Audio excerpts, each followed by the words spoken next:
Se po thua që normalisht, sa më i madh të jetë fëmia në moshë, është më problematike, le të themi, zhvillimi, ose merr më shumë kohë, më mirë themi kështu, domethënë terapi dhe çdo gjë tjetër. Kur preferohet që t'ju drejtohet qendrave apo profesionistëve të kushave? Pyetje shumë e vend, shkaku se besoj se është nevojshme që populli ta dihet, se sa më herët që vërrehet problemi apo vështirësia te fëmia, aq më mirë, domethënë direkt të merret masa.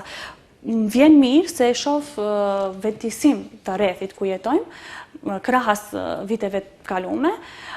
Kemi për shembull rastet e fundit 14-15 muajsh fëmijë që kanë vërejt vështirësi. Po, akoma foshnjë, vërejnë vështirësi, domethënë që nuk shkon diçka si duhet. Në atë moshë, sepse keni dhe rasta, apo po thua që 14-15 muajsh, çfarë mund vrejmë? Cilat vështirësi?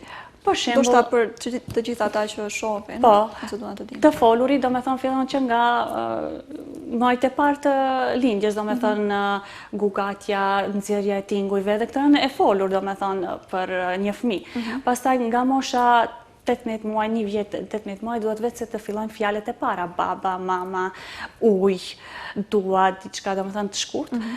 Nga mosha 2 vjeçare vetë se duhet fillon të lidhen fjalët, mirë po ndërkohë nuk është veç e folur, edhe duhet të ndjek udhëzime, ose kur ta thuajmë emrin të kthej kokën, të njoh prindin, sidomos nënën me të cilën domethënë ka atë pjesën e atashimit, është e lidhur. Dhe nëse i vërim këto mungesa, domethënë është e mirë për një vizitë profesionale, se nuk është patjetër domethënë të ketë vetëm problem. Kryesorja ta bëjë një konsult, një vlerësim të fëmijës.